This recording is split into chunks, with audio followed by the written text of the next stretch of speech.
Hi, I'm Jerry. Thank you for joining me on my podcast, Quiltknit17. This is my second episode, and if you haven't tuned in before, thank you. And if you are a repeat viewer, thank you very much. So today I'd like to talk to you about some of the projects I have in progress and also to look back a little bit at a prior project that I accomplished or completed many years ago. I do love to sew and I do love to quilt, and I was a quilter long before I was a knitter. I just started knitting about 3 years ago. So I thought I would share with you one of my prior projects, one of my prior quilt projects. I love quilt applique or applique quilting. That's my favorite. And this is a quilt I made using a Barb Adams and Alma Allen pattern from Blackbird Designs. So it was pretty straightforward applique, not a lot of points, although I guess at the stars we had some, but not a lot of, tiny pieces. It was just a pleasure to do, and the background is kind of almost flannel-like, and it has this beautiful swag on the border that I really enjoyed doing, and then I sent it out to be appliqued. Quilted. I did not do it myself, but I just love this quilt and thought I would share it with you. And other quilting projects right now, I've completed a quilt and I sent it out again to be quilted, and I'll share it with you when it comes back. I'm going to gift it to a young lady who is the daughter of a friend of mine and starting her freshman year at college.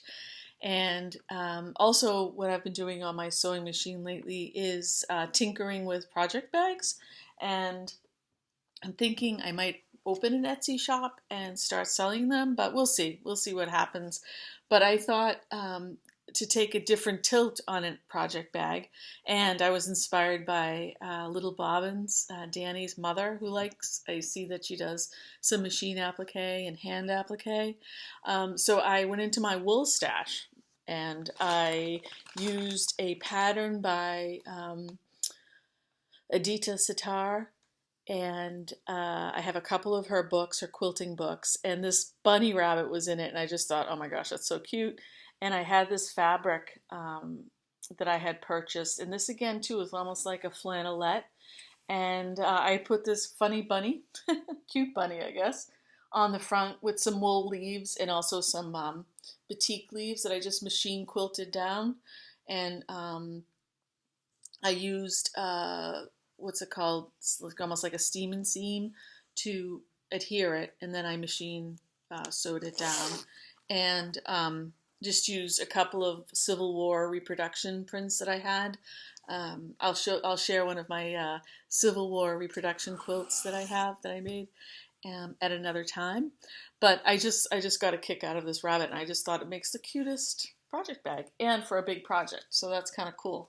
And then I thought, well, that was kind of fun, so I went back to my stash of batik fabrics, and I did another Adidas Sitar pattern of this iris and the grass, just kind of fooling around with. I'm sorry about the lighting, I'm still learning here.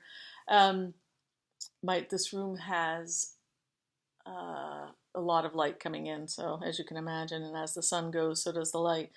But anyway, this applique project was a lot of fun. I was just noodling around, and I think what I'm going to do is adhere it to a project bag, almost like in a framed fashion.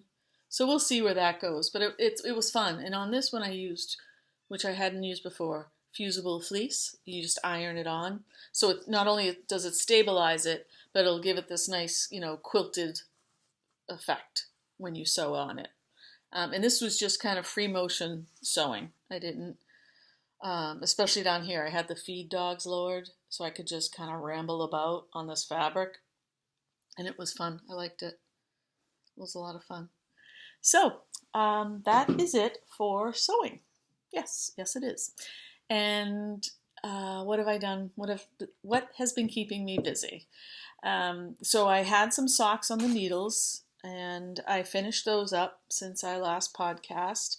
And this yarn was gifted to me by a dear generous friend who was in Amsterdam and picked this up at Penelope and Steve's. And I love it. And she also, I'll have to share this at another time, brought me back some minis from La Bien Amie.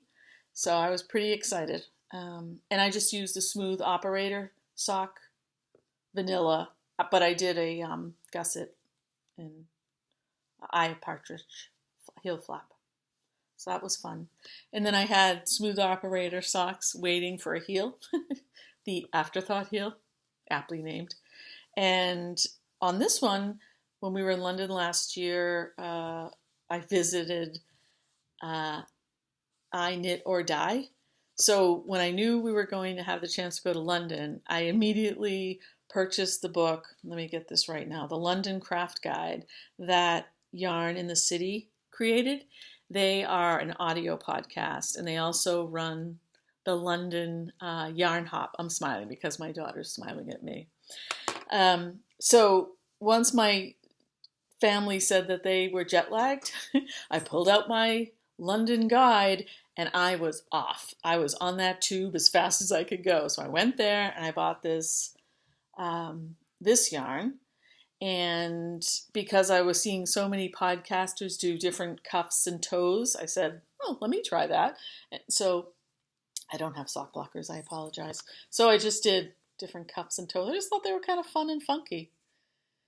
And then, of course, the other place when my family was tired. Of course, I was tired too, but I was in London and I was only there for a week. So you know where I was going. Loop. I had heard so much about Loop in London. So I hopped on the tube and navigated my way there.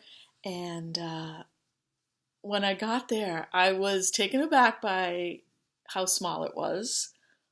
But once I got inside, I realized, wow, they do carry a lot of very, very nice things. And it's up and downstairs. So I went in and I just kind of was mulling about and checking it out. And they had, of course, yarns that I had heard a lot of UK knitters refer to. So I bought a few things, and